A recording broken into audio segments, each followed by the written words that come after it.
Topic जो आज का टॉपिक। प्रणाम जी सभी सुंदर साथ जी। आज का जो टॉपिक है वो मैं दोहरा देती हूँ। प्रणाम जी। प्रणाम जी। प्रणाम जी। प्रणाम जी आशा अभी। आज की जो चौपाई है उसी के ऊपर मंथन है। चतुर्दशी बुधवारी भई सनंद सब बिहारी जी सो कही, मध्य रात पीछे किया परयान, बिहारी जी को कछु सुध भई सान। इस चौपाई में बिहारी जी को क्या सुध हुई है जिसका वर्णन किया गया है। तो ये चौपाई के माध्यम से इसमें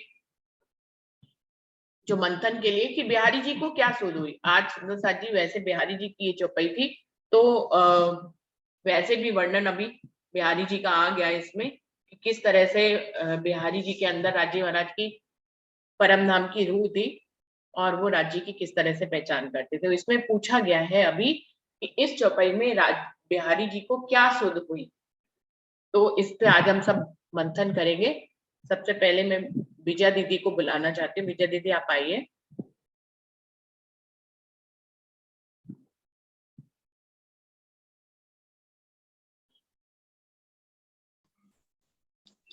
प्रणाम बहन जी। प्रणाम जी।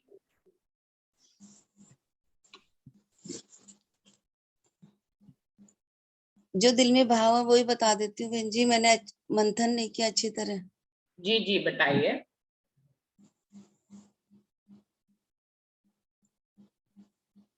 निजानंद स्वामी धनी श्री देवचंद्र जी ने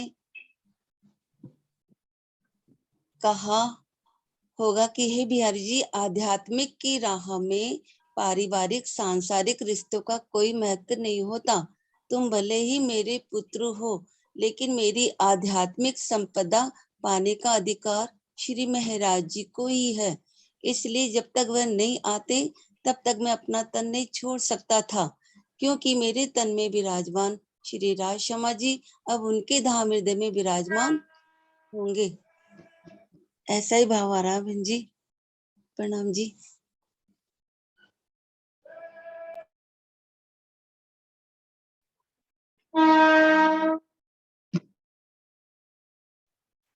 संगीता दीदी आप आइए। संगीता दीदी आप आइए। मेरी तरफ ट्रेन निकल रही है इसलिए मैं माइक बंद कर रही हूँ। आप आइए। दीदी प्रणाम जी। प्रणाम जी। जी सतगुरु महाराज जी के दो पुत्र थे, एक नस्ली एक नजरी। तो बिहारी जी को ऐसा लगा कि मेरी गद्दी महाराज जी ले लेंगे। उनको यही डर लगा। वो सुधाई कि मैं, उनको आध्यात्मिक ज्ञान था महाराज ठाकुर जी को, उनको तो सांसारिक ज्ञान था। तो कह रहे मेरी गद्दी ले गए, यही डर था उनको। इस सुधा गई तो दीदी बस ये। प्रणाम जी। नरेश भाई जी आप बताएं। कौन सी है? एक सेकंड, चौपाई कौन सी है? क्या है चौपाई? चतुर्दशी बुधवारी वही सनंद सबे बिहारी जी सो कही, मध्य रात पीछे किया परयान, बिहारी जी को कछु सुध भई कछु सान। चौपाई ये है, चतुर्दशी बुधवारी भई सनंद सब बिहारी जी से कही, मध्य रात पीछे किया परयान, बिहारी जी को कछु सुध भई सान। इसका अर्थ भी कर देती हूँ। चतुर्दशी बुधवारी भई, ये बुधवार का दिन था जब धनी जो है अपना धनी देवचंद जी अपना तन छोड़कर इंद्रावती जी के धाम हृदय में विराजमान होने वाले थे। चतुर्दशी बुधवारी भाई सनंद सिरा सर्वे सब बिहारी जी सो कही। तो धनी देवचंद जी जो है सारी बातें बिहारी जी को समझा रहे थे। मध्य रात पीछे किया परयान, आधी रात जब गुजर गई तब जो है उन्होंने अपना तन छोड़ दिया। बिहारी जी कछु सुध भई सान, तब बिहारी जी को कुछ समझ में आया। इस चौपाई का जो शाब्दिक अर्थ है वो ये है, लेकिन इसमें पूछा ये जा रहा है कि बिहारी जी को क्या सुध हुई इससे। जैसे अभी विजया दीदी ने बताया कि उन्होंने उनको पहचान कराई धनी देवचंद जी ने कि मैं इंद्रावती के धाम हृदय में विराजमान होने वाला हूँ। और ऐसे ही संगीता दीदी ने भी यही बात बताई कि उन्होंने उनको यही समझाने की कोशिश करी कि अब जो है दो तन है, नस्ली और नजरी मेरे पुत्र, लेकिन मैं नस्ली के हृदय में ना बैठकर मैं नजरी के हृदय में विराजमान होने वाला हूँ। तो इन दोनों ने यही भाव बताया। और प्रतिभा दीदी आपको क्या समझ में आ रहा है, आप बताएं। मुझे अभी खास सोने यही भाव ही आ रहा है अभी, एकदम बहुत ज्यादा चिंतन नहीं लग रहा। नरेश भाई जी आप कुछ बताएंगे? प्रणाम जी प्रणाम। दीदी, प्रणाम जी। प्रणाम जी। जो अभी तक जो सुंदर साथ ने जो भी बताया है, जो भाव बताया है दीदी, वो सब मुझे तो सही लगता है। और अभी मैंने कोई भी ये सब प्रश्नों को मैं समझ ही नहीं पा रहा हूँ दीदी, क्या एक्चुअल प्रश्न किस तरह से किया जाए। और मैंने उसके बारे में दीदी कोई भी अभी मंथन नहीं किया है और सोचा ही नहीं, क्योंकि कल कल पूरा दिन ऑडिट चल रहा था ऑफिस में। तो मैं ये सब चीज दिल में ले ही नहीं सका हूँ दीदी। प्रणाम जी। प्रणाम जी। प्रणाम हरीश, जी सुंदर साथी। प्रणाम जी। प्रणाम जी रंजना जी। प्रणाम जी। मेरे को इस चौपाई में ये भाव समझ आ रहा है, जो मैंने इसका मंथन किया, तो कि जब धनीदेव चंद्र जी बिहारी जी को समझा रहे थे कि मैं राज ठाकुर के तन में जाके बैठूंगा, तो ये सारी बातें समझाते समझाते जब उनका अंतर ध्यान हो गया, तब थोड़ी देर के लिए बिहारी जी को ये सुध आई कि धनीदेव चंद्र जी के तन में साक्षात राज्य महाराज श्यामाजी महारानी विराजमान है। उन्हें ये थोड़ी देर के लिए पहचान हुई, फिर उसके बाद उनकी वो पहचान माया के प्रभाव में विस्मृत हो गई। तो इसी वजह से वो महाराज ठाकुर का भी कभी पहचान नहीं कर पाए। मुझे ये समझ आता है दीदी, बाकी आप बताइए सब। हरीश भाई जी आपकी तबीयत ठीक है? जी थोड़ी तो ठीक है, हम्म। लेकिन तो मेरा जो भाव है बताऊं, क्योंकि मैंने भी मंथन तो नहीं किया है। जब सतगुरु महाराज अंतर ध्यान हुए तो उनको सब समझा दिया था। रात जब वो अंतर ध्यान होने के समय में उनको सब समझा दिया था। यही समझाया था कि माया ये जब मेरे जाने के बाद यदि दोनों पुत्र नस्ली और नजरी दोनों पुत्र कुछ कर नहीं पाएंगे तो क्या करें, इसलिए माया का जोर आपको करना है, ऐसा मेरा भाव है, ऐसा किया होगा, ऐसा उसके दिल में आया। तब जाके ये वाणी का अवतरण हुआ, आगे जाके जागने भी हुई। और उनको जो जो काम सौंपा गया था, जिनको जो रोल सौंपा था, वो रोल आपको पूरी तरह से निभाना है, ऐसा कुछ बताया होगा दीदी। मैंने तो कभी मंथन नहीं किया अभी इसका, तो मैं भी 3 दिन से बीमार हूँ ज्यादा, इसलिए मेरा तो भाव ये है। बाकी तो कल मैं मंथन करूंगा पूरा, उसके बाद मौका मिलेगा तो मैं बताऊंगा, क्योंकि आज भी अभी मेरी तबीयत तो कुछ ऐसी है नहीं मैं बोल सकूं ज्यादा। प्रणाम जी दीदी। प्रणाम जी हरीश भाई जी, आप जल्दी ठीक हो जाएंगे राजी की मेहर से। तो सुंदर साथ जी, पूजा दीदी आप आइए कुछ बताने के लिए, आपको क्या समझ में आ रहा है इस चौपाई में?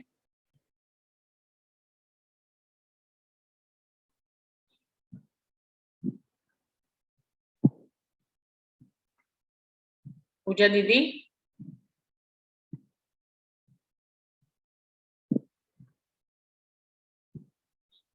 प्रणाम दीदी। प्रणाम जी। दीदी मैंने बताया वही मुझे समझ आ रहा है आपके, तो जो सबने बताया वही पूजा दीदी भी कह रही है कि मुझे भी वही समझ में आ रहा है। सुंदर साथ जी आज वैसे भी कम लोग हैं बोलने के लिए, तो ये चौपाई कुछ खास कठिन नहीं लग रही है मुझे। ये तो बिल्कुल सिंपल सी चौपाई है कि इसमें ऐसा कुछ भी हो क्या समझ में नहीं। आशा भाभी आप कुछ बताओगे? मुझे तो इतना ज्ञान है नहीं भाई, मैं तो सुनने के लिए आती हूँ, तो सुन रही हूँ। अब तो काफी टाइम हो गया सुनते सुनते, बीतक भी पूरी सुनी आपने हैं? हाँ बीतक सही बात है। और लेकिन बीतक तो सुनिए, बीतक तो हम लोग बचपन से कभी करते आ रहे हैं फर्रुखाबाद में हैं। बिल्कुल बिल्कुल मंथन कभी नहीं किया, नहीं मैंने मंथन कभी नहीं करा भाई। हाँ सुना तो है, मंथन क्या, सुनने से ही भी मंथन ही होता है। और कोई हंसा बहन आप कुछ बताएंगे? आप रह गई हैं। प्रणाम जी दीदी। प्रणाम जी। सभी सुंदर साथ जी को प्रणाम। हाँ मेरा भाव भी ऐसा ही है, क्योंकि मैंने भी, आप तो जानते हैं मैंने भी मंथन तो नहीं किया है, लेकिन मेरा भाव भी ऐसा ही है कि जब सदगुरु जो अंतर ध्यान हुए ना, तब बिहारी जी को उसके 22 दिन पहले ही महराज ठाकुर को सब समझाया था। बिहारी जी को कुछ थोड़ी देर के लिए ही समझाया था, लेकिन उनको ये पता चल गया था कि ये इंद्रावती की आत्मा है, वो भी उन्होंने बोल दिया था ना। और बिहारी जी को तो आत्मा का नाम भी नहीं दिया था, तो पिताजी ने नाम नहीं दिया है, तो सब कुछ ये ले लेंगे महराज ठाकुर, ऐसा था। और ये जो रंजना दीदी ने कहा ना, वैसा भी था कि उनको पहचान थोड़ी देर के लिए ही हुई थी, फिर वो माया के प्रभाव में पड़ गए थे। बस ऐसा ही भाव है मेरा दीदी। प्रणाम जी। प्रणाम जी। प्रणाम दीदी, प्रणाम। प्रणाम जी। हाँ जी, सतगुरु देवचंद्र जी ने ऐसे कहा था ना कि महाराज जी को बुलाओ और उनको मिले बिना परम धाम में मैं नहीं जा सकता, क्योंकि इंद्रावती ठाड़ी रुदन कर रही है, ऐसे बताया था। और फिर उनको सब बताया था कि नस्ली और नजरी पुत्र, मतलब उनके 2 पुत्र हैं, और उनमें से नस्ली को नहीं और नजरी को उनको सारा मतलब ज्ञान बताया ना परम धाम का। तो नस्ली पुत्र को ये लगा था कि मेरी गादी कहीं छिन जाएगी, मतलब ये इनको अपना पुत्र मानने लगे तनिषी देवचंद्र जी। एक तो भाव और आ रहा है सुंदर साथ जी मन में जी कि जैसे धनी देव महराज ठाकुर भी इंद्रावती जी की वासना थे, और बिहारी जी भी रतनबाई की वासना थे, लेकिन जो शोभा इंद्रावती जी को मिलनी थी वो बिहारी जी को नहीं मिली। तो वो उनके पुत्र होते हुए भी वो उस बात को नहीं समझ पाए जो प्राणनाथ जी ने किया। और अगर बिहारी जी अपनी रहनी करनी ऐसा नहीं रखते तो शायद स्वामी प्राणनाथ जी भी इतना उभार नहीं पाते, क्योंकि कहते हैं ना, जब विलन स्ट्रांग होता है तभी हीरो की वैल्यू होती है। मेरे मन में ये भाव आ रहे हैं, बाकी हो सकता है गलत भी हो। प्रणाम। नहीं सही है दीदी, बिल्कुल भाव आपका सही है। प्रणाम जी दीदी, प्रणाम जी। प्रणाम जी। प्रणाम जी। हाँ, आवाज आ रही है दीदी? प्रणाम जी। हाँ जी आ रही है नरेश भाई जी, आपकी आवाज आ रही है। हाँ हाँ दीदी, तो मेरा भाव ऐसा है, जो अभी दीदी ने बहुत अच्छी तरह से बताया कि ये जो हीरो का जो पात्र है, तो विलेन के बिना हीरो भी नहीं पहचान जाता। लेकिन मेरे दिल में ये भाव भी आ रहा है दीदी, कि जो सदगुरु देवचंद्र जी ने ये जो बिहारी जी को जो जो भी सूझ दी है, या जो भी बात की है, और उसको ये भी बात बताई कि मेरा ये धाम गमन में ये तन छोड़ूंगा, तब मैं इंद्रावती के धाम हृदय में विराजमान होऊंगा, और जब तक इंद्रावती नहीं आती है तब तक मैं वहां जा ही नहीं सकता, क्योंकि इंद्रावती टाटी रहे, ऐसा कुछ चौपाई में भी आता है कि इंद्रावती रुदन कर रही है मुझे मिलने के लिए। लेकिन अब मैं जब तक इंद्रावती को पूरी पहचान नहीं होगी, तब तक मैं उनके धाम हृदय में विराजमान नहीं हो पाऊंगा। ऐसी भी कुछ बात आती है बीतक साहब में। लेकिन दीदी, ये जो सदगुरु देवचंद्र जी ने जो बिहारी जी को बताया, तो वो सारी चीजें सदगुरु ने बिहारी जी को बताया, तो वो सारी चीज हमारे पे घटित करो, क्योंकि वो बिहारी जी भी हम ही है, और हमको ही पहचान कराते है कि मैं अब इंद्रावती के धाम हृदय में विराजमान होने वाली हूँ, और अब इंद्रावती ही धामधनी है।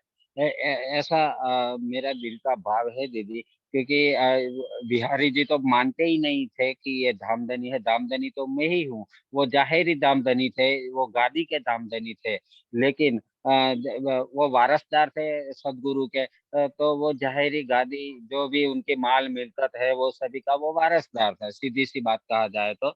और जो आध्यात्मिक रूप से जो गादी थी, आध्यात्मिक की गादी जो धाम हृदय में वो विराजमान थे, वही वही इंद्रावती की भी आध्यात्मिक गादी वो इंद्रावती की ही है। ऐसा भाव आता है। तो सदगुरु ने जो भी बात कही है, वो हम सुंदर साथ के लिए हमको बताई है कि बिहारी जी ये है। और इंद्रावती के धाम हृदय में मैं हूँ, तो इंद्रावती की पहचान करके आप अपने सारा सुख लो।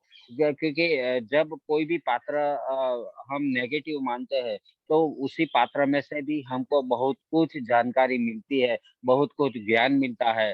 अकेला ऐसा नहीं है कि जो अच्छा अच्छा काम करते हैं उसी से ही हमको ज्ञान प्राप्त हो सकता है, ऐसी बात नहीं है दीदी। मैं ऐसा मेरा भाव है कि जो नेगेटिव रोल है वो भी वो तो पिक्चर बना हुआ है ना। जब तक नेगेटिव नहीं होगा तो पॉजिटिव का भी हमको पता नहीं चलेगा।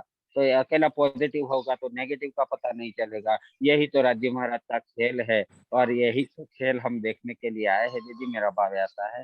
प्रणाम जी। प्रणाम जी। जयेश भाई जी आप आइए।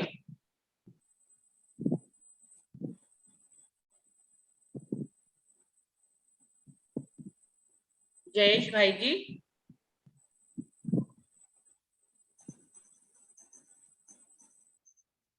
ऐसे भाव आते हैं ना कि वाणी उतरने का भी यही कारण रहा कि दोनों अलग हुए और उनको इतना विरह उतरा।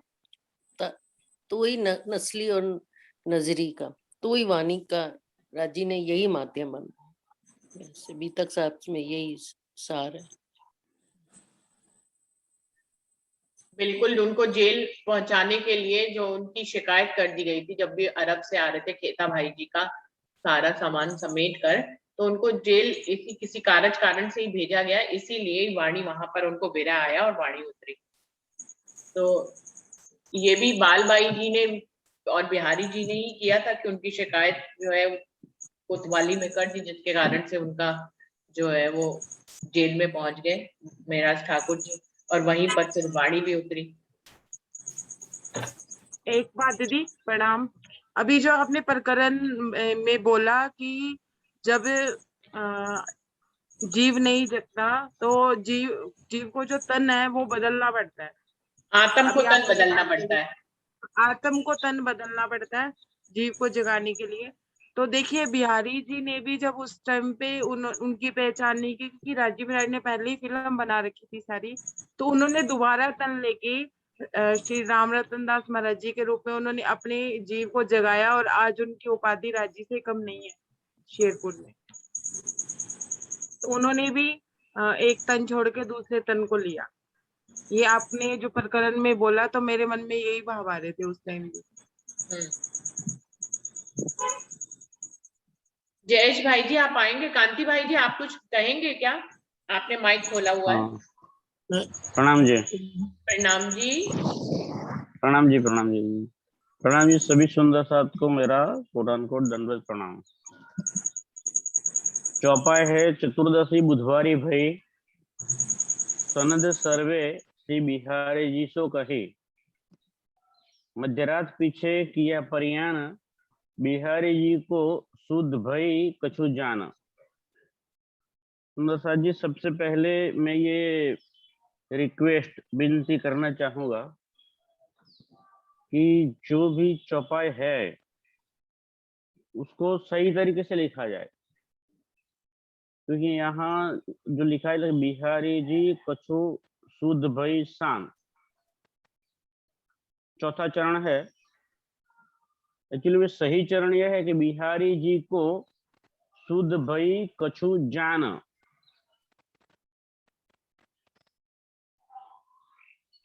कछु शुद्ध भई शान नहीं, लेकिन ऐसा है कि शुद्ध भई कछु जान। तो वाणी की जो भी चौपाई है उसको सही वही शब्द बिल्कुल छेड़छाड़ किए बिना उसको लिखी जानी चाहिए, तभी उसका सही मतलब। जयेश भाई की चौपाई तो मैंने ही लिखी है, उसमें कोई छेड़छाड़ करने का भाव नहीं था। वो कई बार हिंदी लिखने में कुछ गड़बड़ हो जाता है, ऐसा होता है ना। हो जाता है। हाँ, होता है।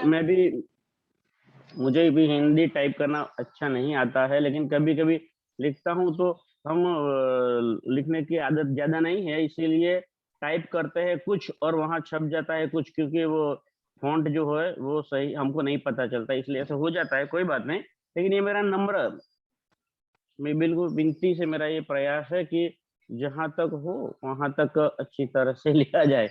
ऐसी गलती किसी की बताने का मेरा आशय नहीं है, लेकिन वाणी है वो तो वाणी गलती मेरी ही है, मैंने ही लिखा है। नहीं नहीं, गलती नहीं है दीदी, गलती नहीं है, ये तो मुझसे भी हो जाता है, क्योंकि हम लिखना चाहता है कुछ और, लेकिन फॉन्ट ऐसे होते कभी नहीं लिखा जाता सही जैसे। अच्छा, अब कोई बात नहीं, मेन टॉपिक पे आते हैं हम कि चतुर्दशी बुधवारी भई सनत सर्वेसी बिहारी जी सो कहे, मध्यरात पीछे किया परियां, बिहारी जी को शुद्ध भई कछु जान।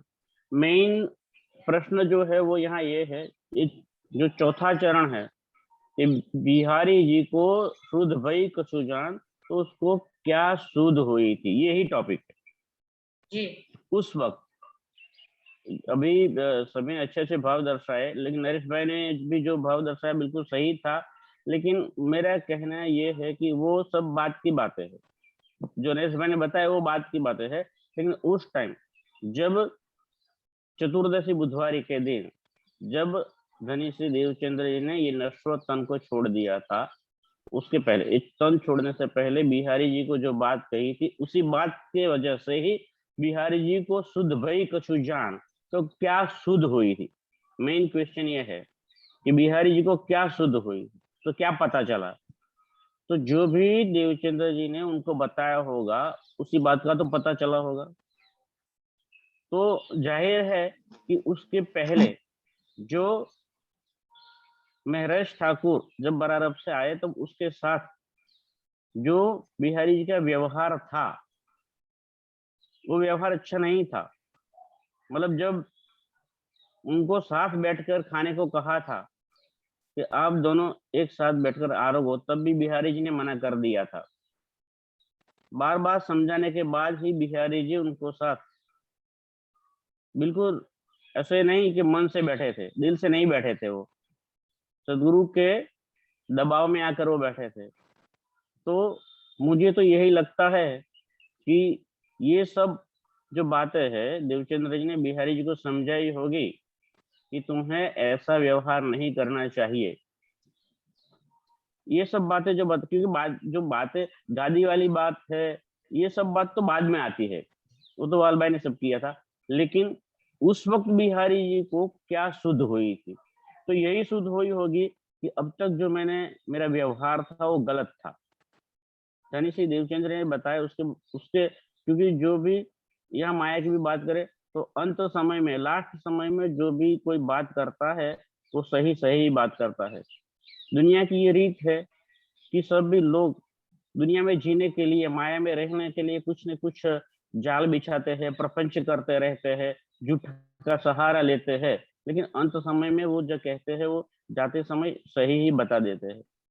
लास्ट समय के जो वाक्य होते हैं वो सही होते हैं।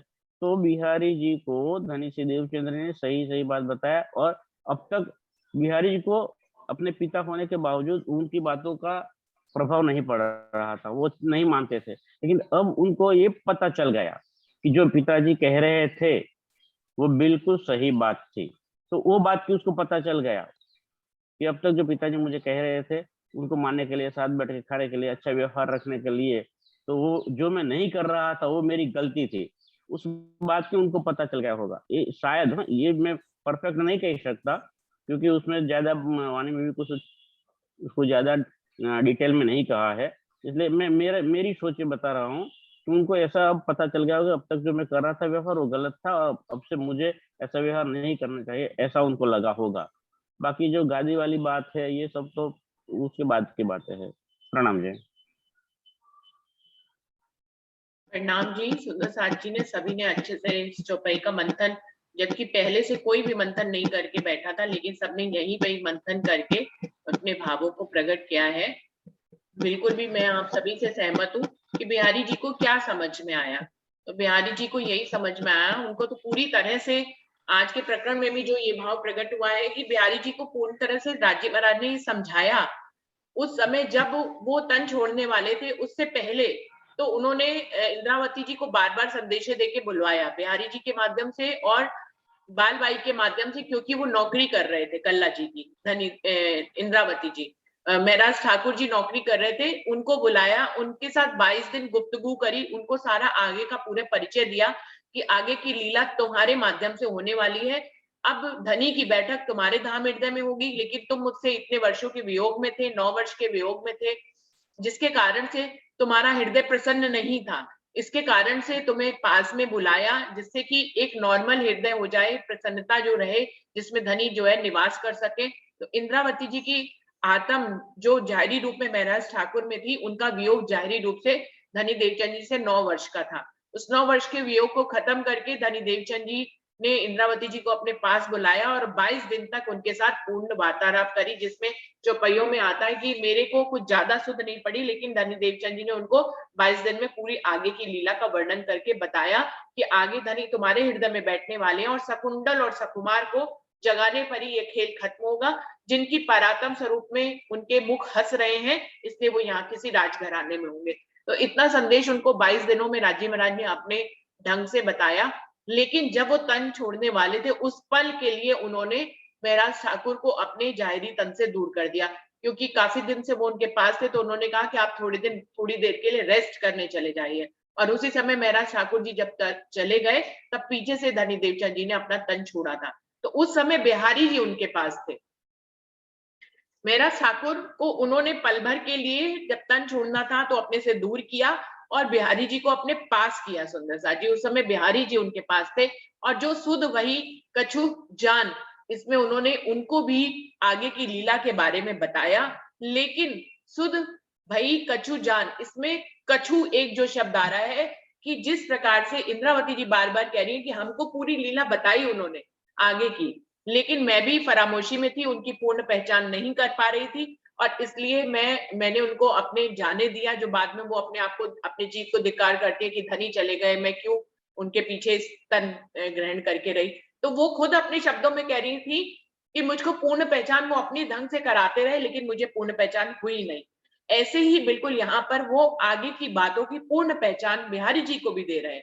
जब सोचिए कि इंद्रावती को भी पूर्ण पहचान देने पर भी पूर्ण पहचान नहीं हो रही है, और बिहारी जी के अंदर, जिनके अंदर परमधाम की आत्मा है, उनको भी, बिहारी जी को भी उन्होंने आगे की सारी लीला बताई कि मैं अगले तन में जो है वो महराज ठाकुर के हृदय में विराजमान होऊंगा और इस प्रकार से शकुंतल और सकुमार को जगाना है। लेकिन चौपाई में ये आ रहा है सुध भई कछु जान, मतलब उनको ये बातें बताई गई, लेकिन अपनी तरफ से देने वाले और लेने वाले में फर्क हो जाता है। सुंदर साथी, देने वाला अपनी पूरी बात कह देता है, लेकिन लेने वाला अपनी ही बुद्धि जितनी उसकी जागृत होती है वो उतनी ही बात ले पाता है। तो इस चौपाई में ये जो कछु जान लिखा है, उसका मतलब यही है कि बिहारी जी को पूरी बात बताई गई, लेकिन वो पूरी ले नहीं पाए, ग्रहण नहीं कर पाए, और इसीलिए उनके जीव के माध्यम से ये अंदर की बात हम सभी को मालूम है कि डायरेक्टर राजीव महाराज है, उन्होंने उनको जो रोल दिया उनको वही रोल करना है। तो उसी प्रकार से उनको बुद्धि भी दी जाती है,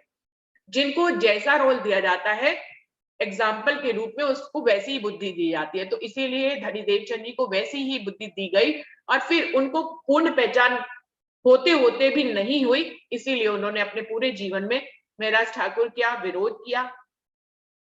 और वाणी जब हफ्सा से उतरकर सबसे पहले उनके श्री चरणों में, बिहारी जी के चरणों में जब महराज ठाकुर पहुंचाते हैं, तो वहां पर वो उस वाणी को ढक देते हैं।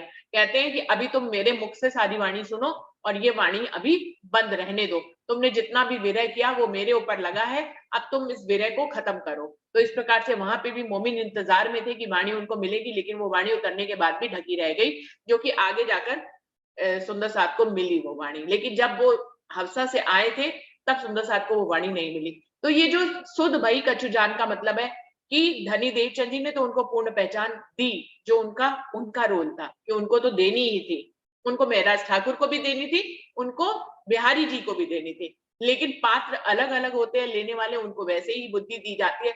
धनी देवचंद जी को वैसे ही बुद्धि देकर उनको पूर्ण पहचान होते हुए भी पूर्ण पहचान नहीं हो पाई, इसीलिए वो आगे जाकर उनका विरोध करते रहे और जीवन में पूरा जीवन उन्होंने स्वयं को ही गादीपति के रूप में देखा और अपनी इस बुजुर्गी को छोड़ने को वो किसी भी तरह से तैयार नहीं थे। बल्कि बाद में भी मीटर साहब में वर्णन आता है कि जो दो सुंदर साथ बाद में महराज ठाकुर को समझाकर धनी देवचंद जी के चरणों में लाने के लिए जब गए, वहां उन्होंने जब वेद और कतेब दोनों की चर्चा सुनी तो उनके दिल भी फिर गए और वो महराज ठाकुर की साइड हो गए। और आकर जब वो बिहारी जी को बताते हैं कि वहां तो धनी देवचंद जी की बैठक है और वहां पर उनके धाम हृदय में वो तो वेद कतेब के सारे मायने खोल रहे हैं, इतने सुंदर साहब को जगा रहे हैं, तो बिहारी जी फिर से नाराज हो जाते हैं और गादी छोड़कर चले जाते हैं। तब उनको मनाकर फिर से गादी पे लाया जाता है। तो ये सारी बातें ही इस चौपाई में छुपी हुई हैं कि सुध भई कछु जान, मतलब उनको पहचान पूरी कराई गई धनी देवचंद जी के माध्यम से, लेकिन उनको पूर्ण पहचान हुई नहीं। इसीलिए वो जीवन भर जो है अपने ही जीव के साथ बंधे रहे और अपनी गादी को ही अपना मुख्य उद्देश्य मानकर कि कहीं गादी मेरे से ना चली जाए धनी देवचंद जी की, क्योंकि ये मेरा जन्म सिद्ध अधिकार है, क्योंकि मैं उनका नस्ली पुत्र हूं। इस हिसाब से वो उस गादी पे ही राज्य करते रहे और उन्होंने महराज ठाकुर के तन को कहीं पे भी जो है आगे वो बढ़ते रहे, लेकिन उन्होंने उनका बराबर विरोध ही किया, चाहे वो तारतम देने की बात पे हो, चाहे वो नीच जाति में तारतम देने की बात हो, या कि सिर्फ हम और तुम तारतम देंगे, कोई और नहीं दे सकता, इस तरह की बातों में बहुत मीतक साहब में वर्णन आता है कि बिहारी जी बराबर जो है महराज ठाकुर के विरोध में ही रहे। उनको बहुत नाराजगी हो जाती थी, उनके अंदर प्रेम उतना नहीं था। बाकी जो इतनी सारी वाणी में मोमिनों की पहचान बताई गई है कि जो मोमिन पूर्ण पहचान कर लेते हैं वो प्रेम में आ जाते हैं, वो फिर विरोध नहीं करते किसी का भी, वो तो समर्पित हो जाते हैं। उनको सभी में ही धनी का ही रूप नजर आता है, लेकिन बिहारी जी को सुध भई कछु जान, यानी कि उनको पहचान होते हुए पूरी पहचान नहीं हुई, इसीलिए वो विरोध करते रहे। अगर उनको पूर्ण पहचान हो जाती तो वो महराज ठाकुर में भी अपने आप को ही देखते और अपने में भी महराज ठाकुर को ही देखते, धनी देवचंद जी को हर सुंदर साथ में देखते, और तब वो ऐसा विरोध नहीं कर पाते। पूरी बीतक में वर्णन आता है कि महराज ठाकुर जिनको भी जगा कर उनके पास भेजा करते थे, वो कोई ना कोई अवगुण लेकर वापस आ जाते थे।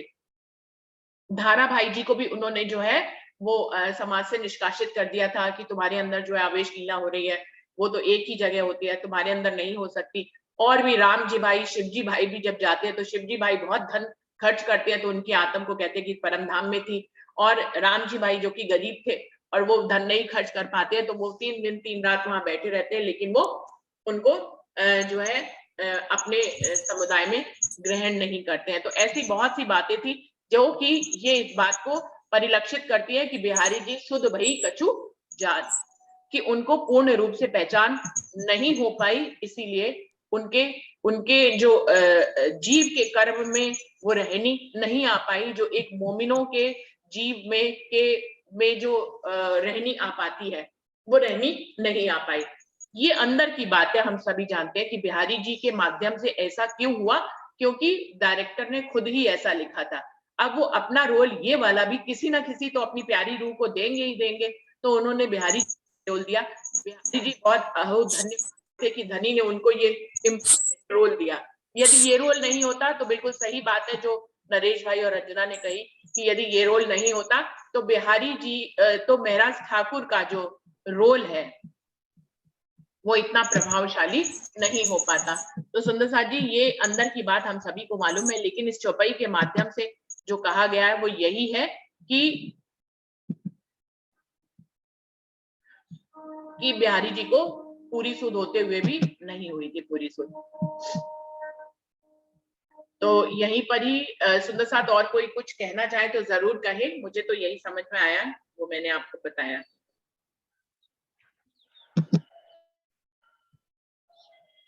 और तो सही बताया कि बिहारी तो पूर्ण पहचान नहीं हुई, मतलब कि वो थे वो भी अनजान रहे, उनको जो पता था फिर वो मानने के लिए तैयार नहीं थे। और दीदी जो आपने बताया कि वो 2 गए थे, वो प्रेम जी, नाग जी और संग जी जो दिल्ली गए थे, वो उनमें से प्रेम जी वहां रुक गए थे और नाग जी और संग जी वापिस आए थे। नेट का प्रॉब्लम जाता रहता है।